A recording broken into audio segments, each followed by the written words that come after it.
Sahabat Bahtera, kembali kepada jawaban dari pertanyaan-pertanyaan yang harus saya buatkan video. Sekali lagi supaya saya nggak capek ngetik. Kali ini tentang realitas. Pertanyaannya adalah, ada realitas di luar dan ada realitas pikiran. Nah, bagaimana supaya kita tidak terjebak? Mana yang harus kita ikuti? Realitas di luar atau realitas pikiran?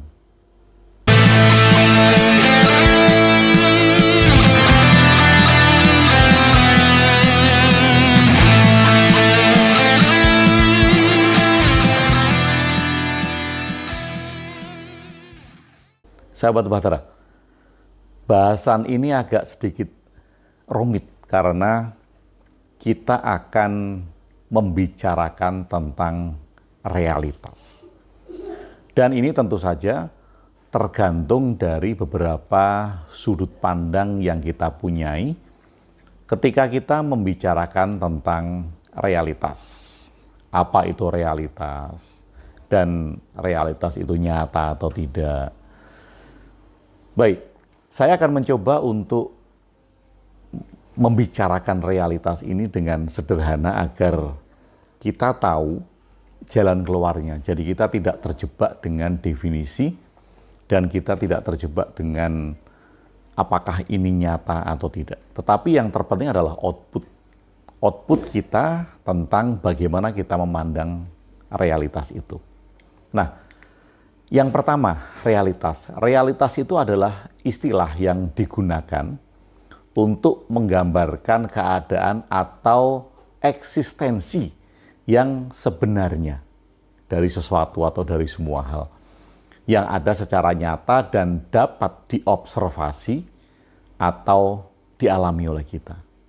Nah, ini yang akan saya ajak untuk melihat dulu bahwa ketika kita melihat atau berpikir tentang realitas yang ada di depan kita, yang ada di samping kita, yang ada di kehidupan kita, maka realitas itu adalah sesuatu yang menggambarkan keadaan atau eksistensi yang sebenarnya dari sesuatu yang ada secara nyata dan dapat diobservasi atau dialami. Dapat diobservasi, dapat dialami. Nah, misal ada tempat kacamata, ini dapat diobservasi, dapat dialami, dapat saya pegang. Kemudian ada mangga, ini dapat dialami, dapat kita observasi.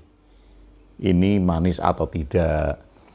Kemudian pekerjaan yang kita lakukan, dapat kita alami, dapat kita observasi, dan semua hal yang ada di depan mata kita, di dalam hidup kita, ini kita sebut sebagai realitas, yaitu sebuah keadaan atau eksistensi ya, yang sebenarnya dari sesuatu dan secara nyata dapat diobservasi atau dialami. Nah, ini kan mencakup semua hal yang ada di dunia fisik. Ini ada benda-benda, ada makhluk hidup, ada fenomena alam, ada konsep, ada gagasan atau perasaan yang dapat diterjemahkan di dalam pengalaman manusia. Nah, itu realitas. Jadi kalau kita melihat realitas ini bisa bermacam-macam. Nah, kemudian kita juga bisa melihat realitas itu dari berbagai perspektif dan dapat berbeda-beda. Sekali lagi ya, dapat berbeda-beda tergantung konteksnya. Tetapi paling tidak kita bisa melihat beberapa hal yang kita anggap sebagai realitas. Nah, yang perlu kita pahami lagi adalah pemahaman tentang realitas ini seringkali kompleks. Kalau kita bicara tentang realitas itu kadangkala itu sangat kompleks sekali dan bervariasi. Sekali lagi tergantung pada sudut pandang individu, disiplin ilmu, dan konteks. Konteks apa kita membicarakan realitas itu. Oke, kita lihat dulu beberapa sisi dari apa yang kita anggap sebagai realitas. Yang pertama adalah realitas fisik. Ini merujuk pada dunia fisik ya, tubuh kita, ada tempat kacamata, ada mangga, kemudian ada air putih gitu. Dan termasuk juga planet-planet, benda-benda yang lain yang bisa kita lihat, ada makhluk hidup, gitu. Kita hewan, kemudian ada tumbuhan gitu. Nah, ini mencangkup semua hal yang kita sebut sebagai dunia nyata. Oke, banyak hal ya, banyak hal. Nah, itu satu.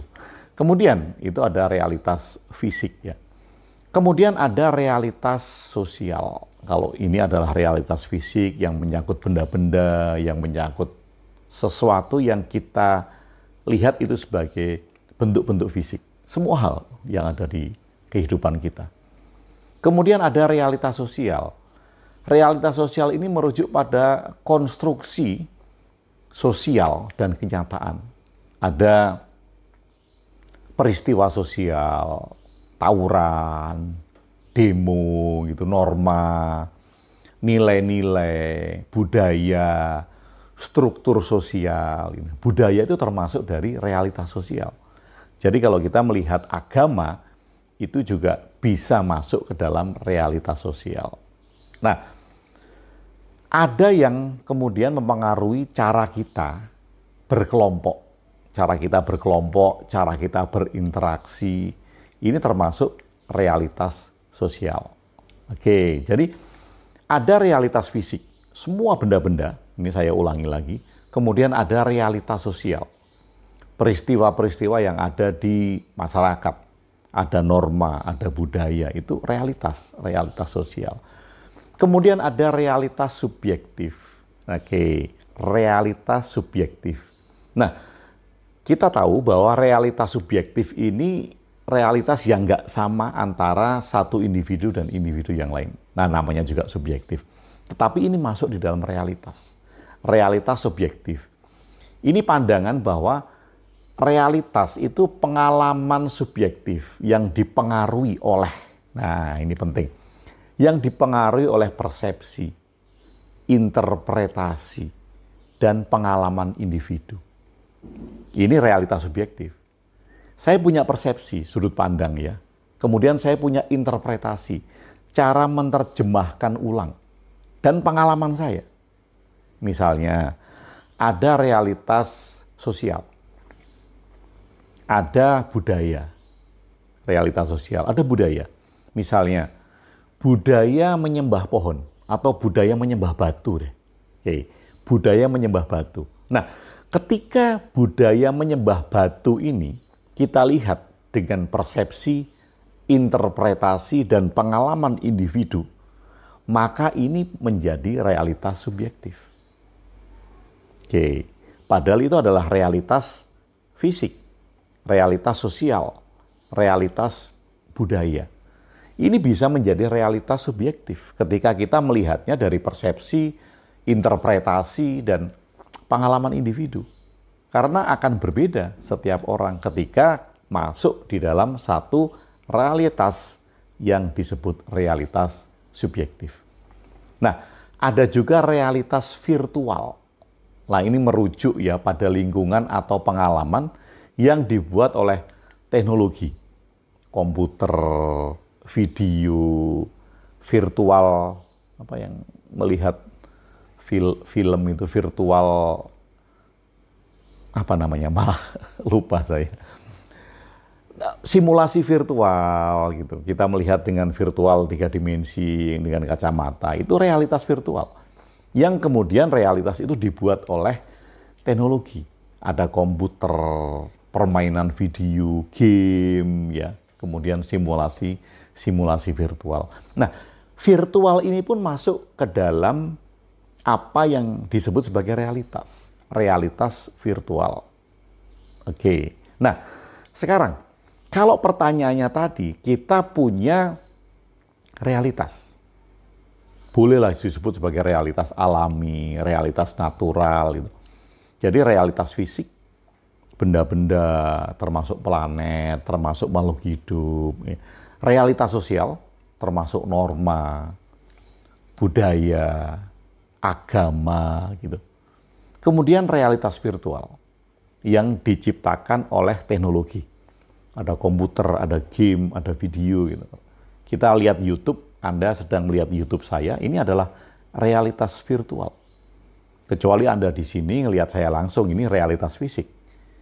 Nah, ketika Anda melihat realitas virtual dan kemudian Anda mereinterpretasikan ulang, maka itu menjadi realitas subjektif. Oke, karena pertanyaannya itu dibandingkan antara realitas dengan realitas pikiran, maka kita melihat dulu. Realitas pikiran itu yang seperti apa? Oke. Realitas pikiran itu merujuk ya pada pengalaman dan kenyataan yang ada di dalam pikiran seseorang. Oke. Pengalaman dan kenyataan yang ada di dalam pikiran seseorang. Nah, ini konsep ya. Ini termasuk konsep. Itu konsep yang terkait dengan pemahaman subjektif tentang realitas. Tentu kalau kita bicara tentang pikiran, maka itu menjadi subjektif. Dan pemahaman subjektif tentu akan menjadi hal yang tidak sama. Nah, ini pemahaman subjektif tentang realitas, yang mana realitas itu diinterpretasikan dan dibentuk oleh pikiran. Jadi kalau saya melihat realitas fisik, maka realitas fisik saya interpretasikan dan saya bentuk oleh pikiran saya. Saya melihat mangga misal. Ini realitas fisik. Tapi kemudian ini bisa menjadi realitas di pikiran saya ketika mangga ini saya bentuk di dalam pikiran berdasarkan pengalaman saya tentang mangga, atau kemudian interpretasi saya tentang mangga. Misalnya saya pernah makan mangga seperti ini dan asam. Maka realitas pikiran saya akan mengatakan bahwa mangga ini asam. Karena berdasarkan pengalaman saya. Tetapi ada orang yang bilang mangga yang seperti ini manis. Karena tergantung dari pengalamannya. Nah, ini yang disebut sebagai realitas pikiran. Kita membentuk realitas di dalam pikiran saya berdasarkan pengalaman, reinterpretasi, persepsi, dan juga kesadaran dari diri saya. Nah, dalam konteks ini, realitas itu tidak selalu harus bersifat fisik atau eksis di dunia luar. Kalau kita bicara tentang realitas pikiran, maka realitas itu tidak harus berbentuk fisik dan bisa kita lihat secara nyata. Nah, sebaliknya ya, realitas pikiran itu berfokus pada pengalaman internal. Sekali lagi, realitas pikiran itu fokusnya kepada pengalaman internal. Kalau kita bicara tentang pengalaman internal itu perasaan, keyakinan, pengalaman mental yang lain. Pengalaman mental itu ya bisa emosi, bisa trauma, bisa ketakutan, fobia, itu pengalaman mental. Jadi dibentuk oleh itu perasaan, keyakinan, dan beberapa pengalaman mental. Nah, yang kita lihat juga adalah beberapa aspek penting tentang realitas pikiran. Nah, itu meliputi apa saja sih? Nanti kita lihat yang penting itu apa antara realitas fisik, realitas sosial, realitas virtual, dan realitas pikiran. Itu yang penting bagaimana? Nanti kita lihat. Kita lihat dulu. Realitas pikiran itu meliputi, yang pertama kita bisa kategorikan ada pemikiran dan keyakinan. Ini masuk dalam realitas keyakinan. Realitas pikiran, sorry. Masuk di dalam realitas pikiran. Ada pemikiran dan keyakinan. Realitas pikiran itu mencakup pikiran, keyakinan, gagasan individu. Nah, ini semua kan mencerminkan cara individu, cara kita memahami dan merespon dunia di sekitar kita, merespon dunia sekitar kita itu dari diri kita sendiri. Oke, jadi kita bisa melihat itu ya, bisa melihat bahwa realitas itu bisa dicerminkan dari individu, cara kita memahami sesuatu dalam perspektif keyakinan. Nah, kemudian ada realitas perasaan dan emosi. Nah, kalau realitas yang menyangkut perasaan dan emosi ini merupakan bagian dari pikiran juga yang kemudian memainkan peranan besar untuk membentuk persepsi, membentuk pengalaman individu terhadap situasi dan peristiwa. Emosi, kadang kita membalas emosi yang datang, kadang kita diam saja. Ini kan membawa peran penting bagaimana kita menginterpretasikan pengalaman-pengalaman itu berdasar dari emosi. Nah, kemudian ada juga imajinasi. Imajinasi dan fantasi itu termasuk realitas. Kemampuan untuk membayangkan, memvisualkan hal-hal yang tidak ada dalam dunia fisik. Ini adalah komponen dari realitas pikiran ya, imajinasi itu. Karena memungkinkan kita menciptakan dunia di dalam pikiran kita sendiri. Nah, realitas fantasi ini memungkinkan kita untuk menciptakan dunia di dalam pikiran kita sendiri. Nah, menarik kan? Lalu ada realitas interpretasi subjektif. Interpretasi subjektif. Nah, realitas pikiran ini karena dia bersifat subjektif, mengapa? Karena tergantung dari persepsi individu. Saya melihat sesuatu, Anda melihat sesuatu, dan orang lain melihat sesuatu mungkin nggak sama. Dan jelas nggak sama. Karena tergantung dari persepsi individu. Nah, setiap dari kita itu dapat menginterpretasikan hal-hal yang sama dengan cara yang berbeda. Kenapa? Karena kita mempunyai realitas pikiran. Baik, kemudian kalau ada meditasi, ada melihat ke dalam diri, istilahnya gitu ya, ada meditasi, melihat ke dalam diri, kemudian refleksi, introspeksi. Nah, ini juga realitas pikiran. Kenapa? Karena ini cara untuk menjelajahi dari pikiran kita. Kita berinterpretasinya tentang apa yang saya bayangkan. Kemudian saya menelusuri pikiran saya sendiri, melihat emosi kita. Ini termasuk di dalam realitas. Karena apa? Karena ini melibatkan pengamatan diri sendiri dan kemudian refleksi atas pikiran, atas perasaan, dan pengalaman-pengalaman pribadi. Nah, refleksi, meditasi, melihat diri kita bercermin, itu misalnya ya, sebutannya banyak, itu termasuk realitas reflektif. Nah, kemudian yang penting ini, bagaimana kita menyikapi realitas? Bagaimana kita menyikapi realitas? Loh, ternyata realitas itu ada banyak. Kalau kita sederhanakan, ada dua saja. Ada realitas yang fisik di depan kita, ada realitas sosial, itu termasuk fisik juga. Kemudian ada realitas pikiran. Bagaimana cara kita mereinterpretasikan apapun yang ada di depan kita. Nah, bagaimana cara menyeimbangkan? Nah, ini kan karena masalah keseimbangan.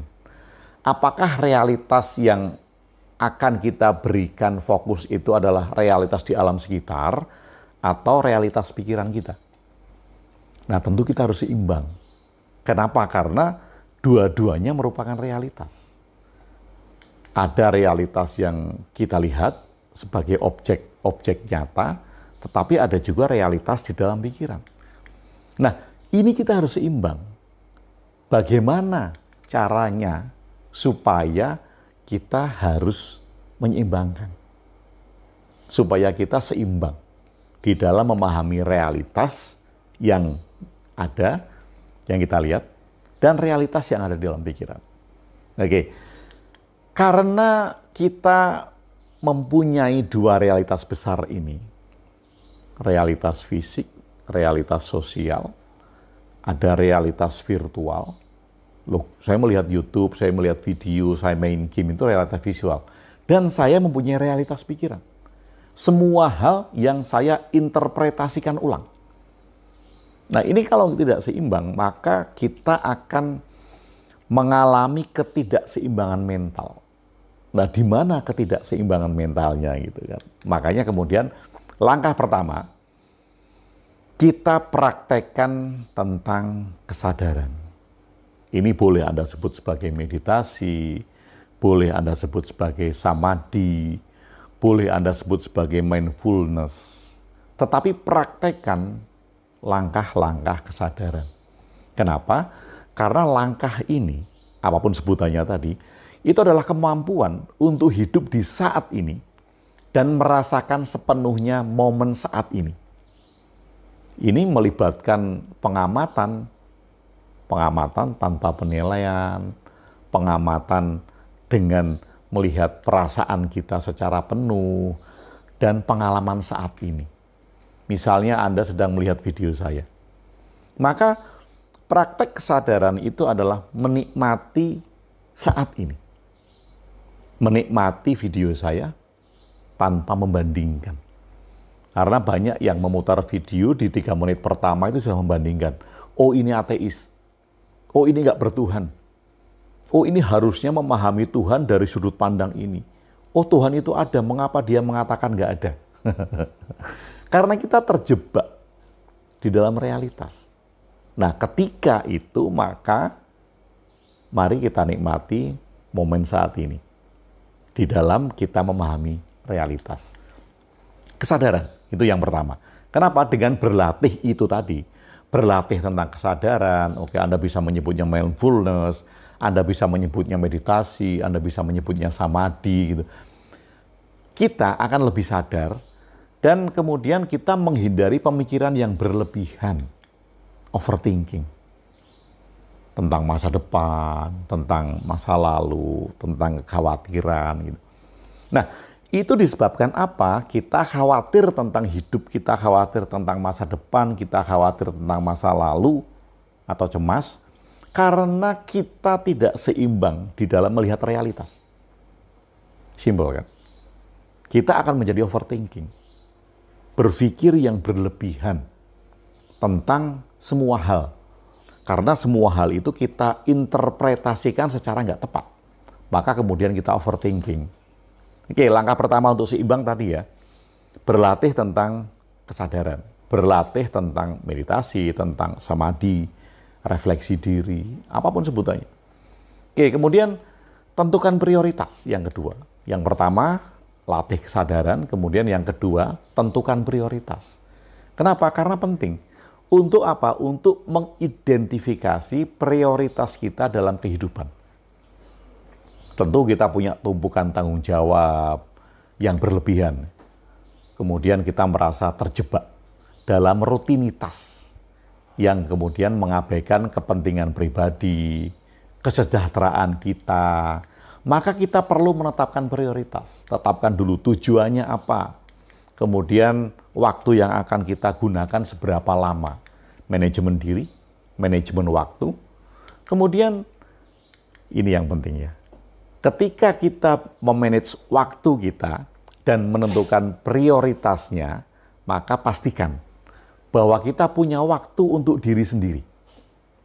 Kita bisa menikmati hobi, menikmati waktu me time, menikmati waktu untuk bercengkerama dengan diri sendiri. Oke, lalu kalau kita sudah tentukan prioritas, kemudian lakukan istirahat, jeda. Bahasa kerennya itu kan jeda. Anda perlu memberikan waktu jeda terhadap rutinitas Anda. Bisa liburan, meditasi juga bisa. Mungkin hanya jalan-jalan di luar kantor, menikmati sungai, menikmati batu. Supaya apa? Supaya kita tidak terjebak untuk memberati salah satu yang kita anggap sebagai realitas. Karena kita punya banyak realitas. Dan yang besar tadi ada realitas fisik dan ada realitas pikiran. Oke, kemudian kita harus melihat keseimbangan emosi. Ada kesehatan mental namanya, atau kesehatan emosi. Kita harus, kalau saya sebut itu adalah detox emotion. Kita harus melakukan langkah-langkah agar emosi kita seimbang. Supaya apa? Supaya kita tidak terjebak dengan salah satu perasaan ketika kita menginterpretasikan ulang.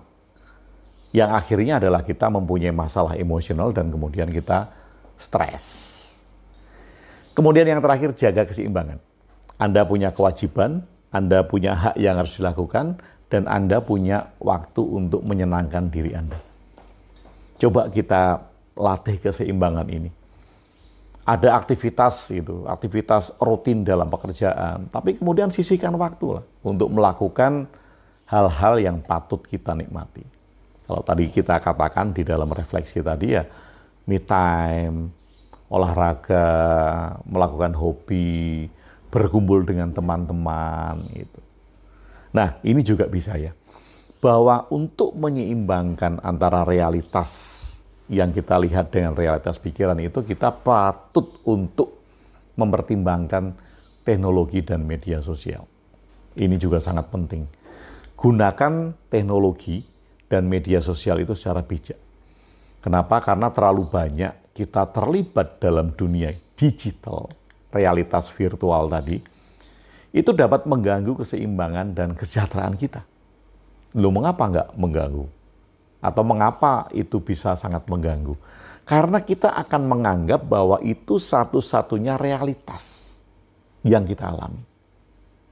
Misalnya, di dunia nyata itu adem ayem aja kok. Tapi di dunia virtual, rebutan siapa presiden itu kencang sekali. Atau bahkan kemudian perang antara pengikutnya ini sama pengikut ini. Nah, kalau kita hanya melihat bahwa itu adalah realitas yang terjadi dan sesungguhnya terjadi, maka kita tidak akan mempunyai keseimbangan mental, keseimbangan emosional. Maka kita harus mengelola realitas. Bahwa realitas ini adalah pengelolaan yang berkelanjutan. Tidak berhenti di satu titik karena setiap hari kita mengalami realitas-realitas yang banyak. Realitas fisik, realitas sosial, realitas virtual, dan kita punya realitas pikiran. Sekali lagi, kalau tidak seimbang, maka ketika kita melihat realitas fisik, kemudian kita melihat realitas virtual, dan kita tidak bisa mereinterpretasikan ulang, maka kita akan mengalami overthinking. Kita akan berpikir yang berlebihan. Realitas pikiran saya menjadi berlebihan, menjadi overthinking. Dan ketika sudah menjadi overthinking, emosi kita tidak stabil, keputusan-keputusan kita juga menjadi salah. Jadi, untuk memahami realitas, kita pahami berbagai macam realitas yang ada. Kemudian kita coba untuk membuat diri kita seimbang antara realitas yang ada di luar dan realitas yang ada di pikiran. Baik, mudah-mudahan bermanfaat. Terima kasih sudah bersama saya, Kung WB, di Jonggring Saloko.